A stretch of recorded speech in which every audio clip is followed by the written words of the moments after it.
अपना उत्तराखंड के इस वक्त के बुलेटिन के साथ मैं हूं अनुपम। सबसे पहले बात करेंगे बड़ी खबर की। एसटीएफ ने किया है फर्जी अंतर्राष्ट्रीय कॉल सेंटर का भंडाफोड़। वसंत विहार क्षेत्र में फर्जी अंतर्राष्ट्रीय कॉल सेंटर को पकड़ा गया है। सेंटर से 4 लाख रुपए के साथ 5 लोगों को गिरफ्तार किया गया है। अमेरिका में सीनियर सिटीजन को निशाना बनाकर ठगी करते थे 5 लोगों को गिरफ्तार किया गया है। अंतर्राष्ट्रीय कॉल सेंटर का भंडाफोड़ किया गया है। सीनियर सिटीजन्स को यह अपना निशाना बनाते थे। एसटीएफ ने फर्जी कॉल सेंटर का भंडाफोड़ किया है। वसंत विहार क्षेत्र में यह कॉल सेंटर पकड़ा गया है। सत्येंद्र बर्तवाल हमारे संवाददाता देहरादून से हमारे साथ फोन लाइन पर जुड़ रहे हैं। सत्येंद्र, किस तरीके से यह कॉल सेंटर काम करता था और कैसे पुलिस को इसकी जानकारी लगी? अनुपम, ये बड़ी कामयाबी हम जैसे एसटीएफ की बताएंगे, क्योंकि एसटीएफ ने एक बड़ा भांडाफोड़ किया है। ये इंटरनेशनल कॉल सेंटर था जो कि अमेरिका के जो सीनियर सिटीजन है उनको उनसे लूट करता था। लूट का इनका जो तरीका था, ये फोन करते थे बाकायदा, उनको उत्तराखंड या इंडिया के बारे में कुछ जानकारी देते थे और वहां से उनसे कुछ पैसे मंगवाते थे।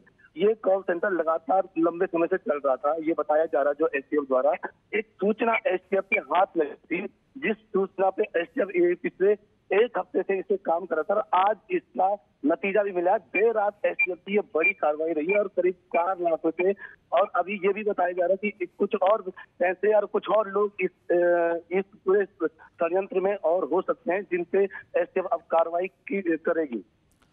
सत्येंद्र, पुलिस के अधिकारियों ने क्या जानकारी दे पाई है? कब से ये कॉल सेंटर चल रहा था और कहां तक इसके तार जुड़े हुए हैं? अनुपम, क्योंकि लंबे समय की बात बताई जा रही है कि पिछले लंबे समय से ये कॉल सेंटर चल रहा था।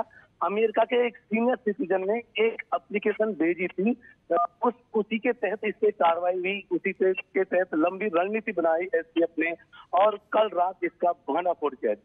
बहुत बहुत शुक्रिया सत्येंद्र, नजर बना के रखिए, आगे भी हम आपसे अपडेट लेते रहेंगे।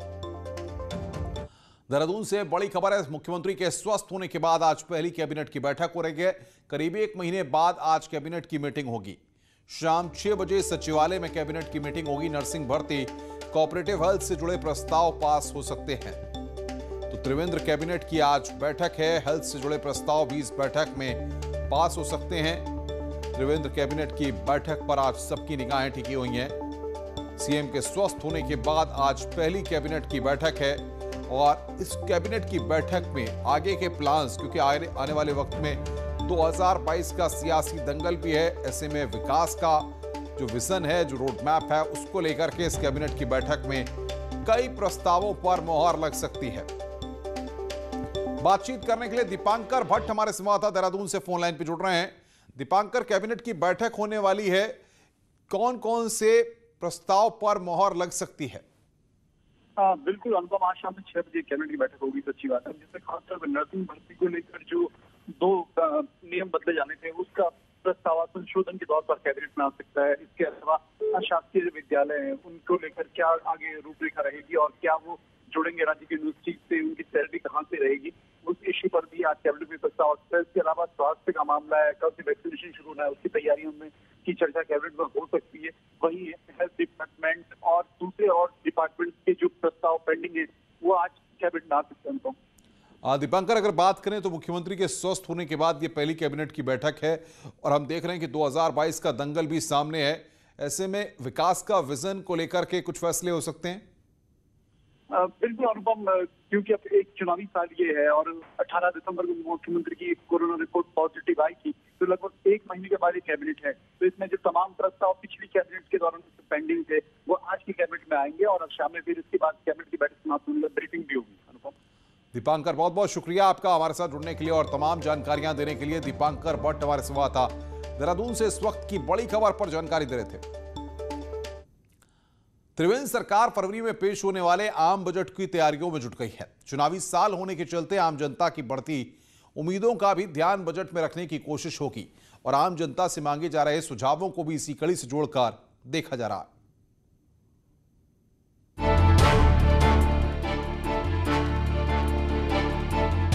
वित्तीय वर्ष 2021-22 का आम बजट चुनाव में जाने से पहले त्रिवेंद्र सरकार का अंतिम बजट होगा। चुनावी साल होने के कारण बजट से लोगों की अपेक्षाएं भी ज्यादा होंगी, तो सरकार की भी कोशिश होगी कि वो ऐसा बजट पेश करे ताकि हर तबके को खुश किया जा सके। इसके लिए त्रिवेंद्र सरकार बजट को लेकर आम जनता से भी राय मांग रही है।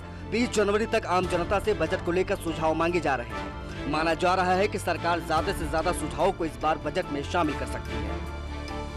बजट का सीधा संबंध आम जनता से होता है और माननीय मुख्यमंत्री श्री त्रिवेंद्र जी का मानना है कि जो लोग सीधे इससे प्रभावित हैं उनके विचार भी इसमें समाहित होने चाहिए और साथ ही जनता में जो विशेषज्ञ हैं उनके सुझाव भी इसमें आने चाहिए। लोगों का कहना है कि कोरोना के कारण बीता साल सही नहीं रहा, ऐसे में बजट में छोटे छोटे प्रावधान भी होने चाहिए जिससे लोगों को राहत मिल सके, बैंकों से कुछ रियायतें मिलें ताकि जिन लोगों का काम धंधा छूट गया है उन्हें अपने पैरों पर खड़ा होने में मदद मिले। यहाँ पे बहुत रिलैक्सेशन होना चाहिए। यहाँ पे हमारे को थोड़ा सा एक रिलैक्स तरीके से लोगों को अपना समय देना चाहिए वापस आने के लिए। अगर ये सब कॉम्प्लाइंसेस में पेनल्टीज ना लगाई जाए और या कम लगाई जाए तो उससे ये होगा कि एक आदमी पे जो ऑलरेडी बोझ है अपने धंधे को वापस खड़ा करने के लिए, वो ये अतिरिक्त बोझ जो कॉम्प्लाइंसेस के हैं उससे वो स्ट्रगल होने के बजाय अपने धंधे को वापस लाने की कोशिश करे। आम जनता budget.uk.gov.in पर जाकर अपना फीडबैक दे सकती है। माना जा रहा है कि चुनाव में जाने से पहले अपने अंतिम बजट को सरकार गैरसैंण में पेश करेगी, इसलिए भी इस बजट को लेकर लोगों की उम्मीदें हैं और सरकार की चुनौती बढ़ गई है। देहरादून से न्यूज़ 18 के लिए सुनील नवप्रभात की रिपोर्ट। कांग्रेस में सीएम का चेहरा घोषित करने को लेकर शुरू हुई सियासत थमने का नाम नहीं ले रही है। अब मामला हरीश रावत बनाम इंदिरा हृदयेश हो गया है। इंदिरा हृदयेश का कहना है कि इस तरह के बयानों से संगठन को नुकसान पहुंच रहा है। वे दिल्ली जाकर राहुल गांधी से कहेंगी कि समस्या का कोई हल निकालें या फिर हरीश रावत को ही सीएम का चेहरा घोषित कर दें। यही नहीं, इंदिरा हृदयेश ने कहा है कि हरीश रावत नई पीढ़ी को स्थान देने की बात कर रहे हैं। इंदिरा का कहना है कि रावत खुद किसी नौजवान का नाम क्यों नहीं बता देते, इससे सारा झगड़ा ही खत्म हो जाएगा।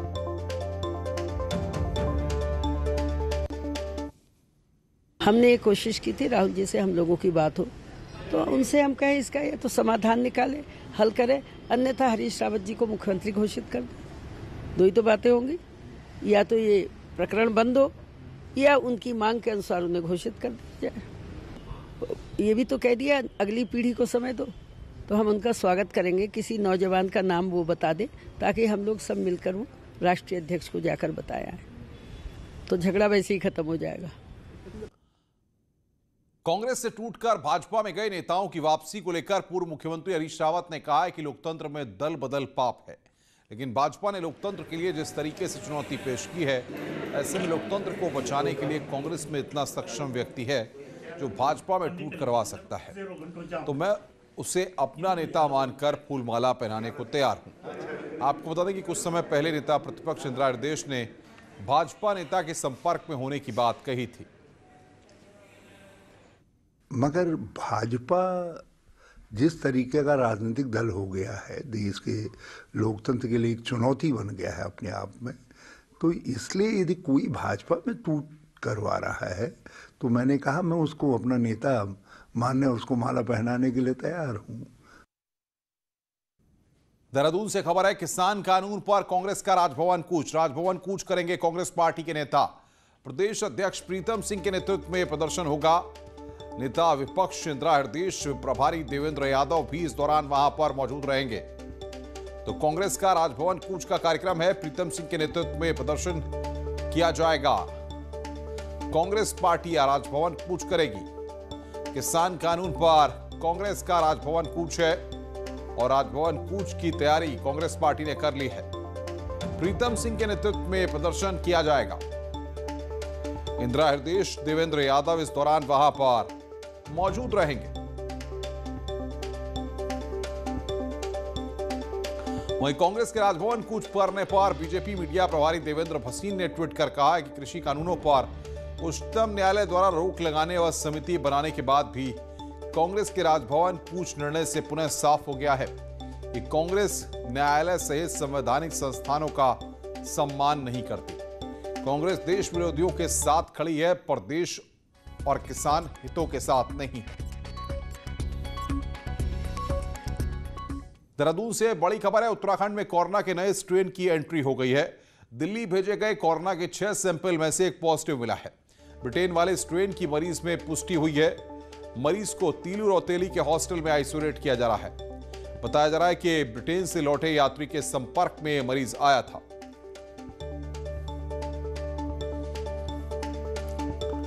वहीं बात कोरोना अपडेट की करें तो गुरुवार को प्रदेश में कोरोना के 154 नए मामले सामने आए हैं। 24 घंटे में 3 मरीजों की कोरोना से मौत हुई है। उत्तराखंड में अब 2500 एक्टिव केस हैं। कल देहरादून में 40 और नैनीताल में कोरोना के 30 नए मामले सामने आए हैं। ड्राई रन को लेकर देहरादून से बड़ी खबर है। आज होने वाला ड्राई रन नहीं किया जाएगा। बताया जा रहा है कि वैक्सीनेशन को लेकर आज तैयारियों को फाइनल किया जाएगा। आपको बता दें कि प्रदेश में अब तक 3 सफल ड्राई रन हो चुके हैं और 16 जनवरी से वैक्सीनेशन का काम शुरू होना है। 16 जनवरी से देश भर में वैक्सीनेशन की तैयारी पूरी कर ली गई है। इसको खुद पीएम मोदी लॉन्च करेंगे। उत्तराखंड में वैक्सीनेशन को लेकर क्या है तैयारी, देखिए रिपोर्ट।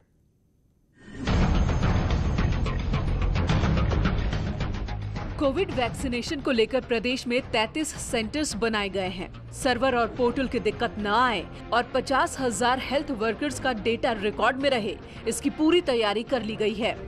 सभी जिलों के लिए वैक्सीन भी पहुंचा दी गई है। अल्मोड़ा में 6,970, बागेश्वर 3,320, चमोली 4,880, चंपावत 2,610, देहरादून 28,920, हरिद्वार 18,050, नैनीताल 12,010, तो पौड़ी में 6,670, पिथौरागढ़ 5,820, रुद्रप्रयाग 2,580, टिहरी 7,160, उधम सिंह नगर 8,680 और उत्तरकाशी में 3,950 वैक्सीन की डोज पहुंचा दी गई है। तो हम लोग पूरी तरह से तैयार है। हमारे सभी जिलों ने अपने जो 16 तारीख को लॉन्च होना है उसके लिए सेंटर्स चिन्हित कर दिए हैं। तो जिलों ने 33 सेंटर्स, हमारे उत्तराखंड को 33 सेंटर चिन्हित करने के लिए निर्देशित किया गया है। वहीं ड्राई रन में कुछ दिक्कतें जरूर आई थी, लेकिन उसे भी अब दूर कर लिया गया है। नोडल अधिकारी का कहना है कि वैक्सीनेशन के लिए कर्मचारियों को कई राउंड की ट्रेनिंग दी गई है। वैक्सीन देने के लिए देहरादून, हरिद्वार और उधम सिंह नगर में सबसे ज्यादा 4 सेंटर बनाए गए हैं, जहां एक दिन में 100 हेल्थ वर्कर्स को वैक्सीन लगाई जाएगी। जो लोग बेनिफिशियरी होंगे उनके पास एटलीस्ट कुछ रिकॉर्ड्स रहेगा और कुछ रिकॉर्ड्स हमारे पास भी रहेगा। एटलीस्ट हम लोग बाय द वे किसी वजह से अगर टेक्निकल ग्लिच होता है, हमारे पास उसका कोई रिकॉर्ड नहीं रहता, तो नेक्स्ट टाइम जब उसका वैक्सीनेशन होगा सेकंड डोज, उसके बारे में जानकारी रहेगी उसमें और वो दिखा भी सकता है कि ही इज वैक्सीनेटेड। 16 जनवरी से वैक्सीनेशन तो शुरू हो जाएगा, लेकिन सतर्कता तब भी जरूरी होगी। इसलिए सरकार लोगों को लगातार जागरूक कर रही है। न्यूज़ 18 के लिए देहरादून से भारती सकलानी की रिपोर्ट। अब बात कर रहे हैं बर्ड फ्लू से जुड़ी खबर की। बर्ड फ्लू से प्रदेश में गुरुवार को 51 पक्षियों की मौत हुई है। सबसे ज्यादा 38 पक्षियों की मौत देहरादून जिले में हुई है। मरने वाले पक्षियों में कौवा, कबूतर, बत्तख और तोता शामिल है। बर्ड फ्लू से लगातार पक्षियों की मौत हो रही है, वहीं से लेकर विभाग भी सतर्क है। गुरुवार को पशुपालन विभाग ने मुर्गी पालन व्यवसाय से जुड़े लोगों के साथ वर्कशॉप आयोजित कर उन्हें बर्ड फ्लू को लेकर जानकारी दी है और उनकी शंकाओं को दूर किया है। पंतनगर से आए विशेषज्ञों ने बताया कि भारत में आमतौर पर बर्ड फ्लू का H5N1 स्ट्रेन पाया जाता है, लेकिन इस बार H5N8 स्ट्रेन भारत के लिए भी नया है। हालांकि यह स्ट्रेन H5N1 से कम घातक है। बताया गया कि ठीक से पका हुआ चिकन या उबला हुआ अंडा खाने में कोई दिक्कत नहीं है। इससे बर्ड फ्लू का वायरस मर जाता है। लोग चिकन खा सकते हैं, अंडे खा सकते हैं और एक चीज़ और उसमें एड ऑन है, आज वैज्ञानिकों ने भी इसे कहा है, पुष्टि की है कि यदि हमारा ऐसा गलती से भी मान लीजिए हमने कोई वायरल चिकन हमने खा लिया है, तो उसको यदि वो अच्छे ढंग से कुक्ड है, 70% से ऊपर यदि वो कुक्ड है, तो उससे कोई भी किसी भी तरह का इन्फ्लुएंजा आपको इफेक्ट नहीं कर सकता है। स्वागत है। ब्रेक के बाद पिथौरागढ़ में इस बार बोर्ड परीक्षा देने वाले स्टूडेंट्स को खासी दिक्कत उठानी पड़ सकती है। जिले के ज्यादातर परीक्षा केंद्र दुर्गम या फिर अति दुर्गम में मौजूद है।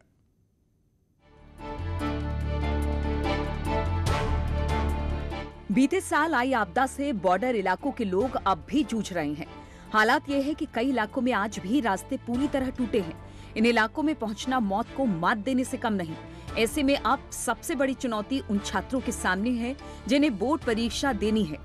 पिथौरागढ़ में इस बार 94 परीक्षा केंद्र बनाए गए हैं, जिसमें 57 दुर्गम और 21 अति दुर्गम इलाकों में मौजूद है। साल जनपदीय परीक्षा समिति द्वारा 94 परीक्षा केंद्रों को चयनित किया गया है, जिसका प्रस्ताव परिषद कार्यालय को भेजा गया है, जिसमें 16 विद्यालय 16 परीक्षा केंद्र हमारे सुगम में, 21 अति दुर्गम में और 57 दुर्गम में स्थित हैं। अधिकांश दुर्गम और अति दुर्गम परीक्षा केंद्र उन इलाकों में हैं जहां बीते साल बारिश ने जमकर कहर मचाया था। हालात ये हैं कि पांगू, होकरा, उछेती, जुम्मा, खेला और बनकोट सहित 40 परीक्षा केंद्रों तक पहुंचने के लिए छात्रों को 20 किलोमीटर तक की दूरी तय करनी पड़ेगी। छात्रों की दिक्कतों को देखते हुए प्रशासन ने आपदा राहत के तहत चल रहे कार्यों में तेजी लाने के निर्देश दिए हैं, जिससे परीक्षाओं तक हालात कुछ हद तक बेहतर किए जा सके।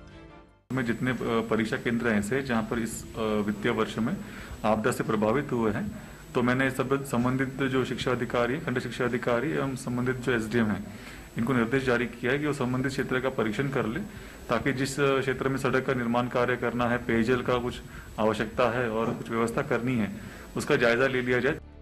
शिक्षा विभाग ने 75 छात्रों पर एक सेंटर बनाने के मानक तय किए, जिन्हें पहाड़ी इलाकों में बदले जाने की भी मांग उठ रही है, क्योंकि छात्रों को परीक्षा केंद्र तक ही काफी समय लगेगा। फिर थकान के साथ छात्र कैसे परीक्षा देंगे? न्यूज़ 18 के लिए पिथौरागढ़ से विजय वर्धन उप्रेती की रिपोर्ट।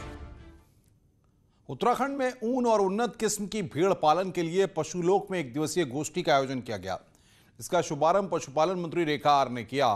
गोष्ठी में अलग अलग प्रांतों से आए पशुपालकों को उन्नत भेड़ पालन के गुर सिखाए गए और ट्रेनिंग दी गई। साथ ही उन्नत किस्म की भेड़ों से रूबरू कराया गया, जिससे आने वाले समय में अच्छी कमाई हो सके। ऑस्ट्रेलिया से गत वर्ष मेरिनो भेड़ें आयात की थी, उनके जो सीमेन से आर्टिफिशियल इंसेमिनेशन, जो कि पूरे देश में पहली बार ये किया जा रहा है, उसका हम डिमॉन्स्ट्रेशन करना चाह रहे हैं। उनको बताना, माननीय मंत्री जी को और पूरे राज्य को बताना चाह रहे हैं कि हम लोगों ने क्या कार्य किया है। इस मेरिनो भेड़ से करीब 600 से ज़्यादा बच्चे पैदा हो चुके हैं एक साल के अंदर, जो एक उपलब्धि है। सरकार हम इस प्रकार का ऊन का उत्पादन कर सके जिसकी कि मार्केट में अत्यधिक डिमांड हो, जिसके के लिए इंडस्ट्री में अत्यधिक डिमांड हो। तो हम लोग ऑस्ट्रेलिया से इस प्रकार का हम भेड़े लेकर आए थे, जिनका नाम मेरिनो है, जिसको लेकर हम नस्ल सुधार को लेकर बड़ा कार्यक्रम जो है हम लोग लगातार कर रहे हैं। अल्मोड़ा के विश्व प्रसिद्ध जागेश्वर धाम में मकर संक्रांति के मौके पर विशेष पूजा की गई। अब 1 महीने तक भगवान शंकर की पूजा अर्चना की जाएगी। मान्यता है कि भगवान शंकर ने माघ महीने में तपस्या की थी और जो भी 1 महीने तक भगवान की पूजा अर्चना करता है, उसकी सभी मनोकामनाएं पूरी होती हैं।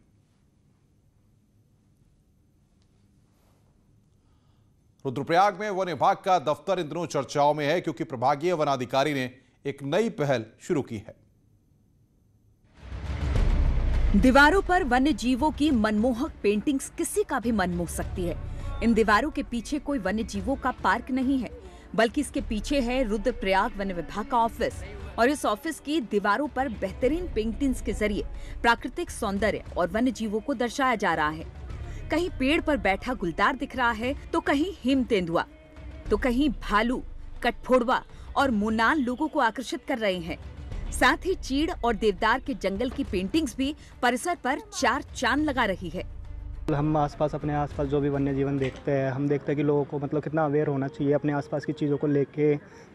हम उत्तराखंड में हैं, यहाँ पे कितने पहाड़ी वन्य जीव है, तो हमने उन सभी चीज़ों को यहाँ पे दीवार पे दिखाया। हम यहाँ पे जो एनिमल्स यहाँ मिलते हैं, जानवर या जिस तरह के पेड़ पौधे यहाँ नेचुरल मिलते हैं, हम उनको यहाँ उतार रहे हैं कि देख के लोगों को खुशी तो हो। मतलब दूर से बिल्डिंग चमकेगी, ग्रीनरी के बीच में और ग्रीनरी बढ़ रही है। एनिमल्स को दिखा के हम बस बताना चाह रहे हैं लोगों को। प्रभागीय वनाधिकारी ने ये अनूठी पहल शुरू की है, जिसका उद्देश्य पहाड़ के प्राकृतिक सौंदर्य और जीव जंतुओं के दर्शन यहाँ आने वाले पर्यटकों को कराए जा रहे हैं।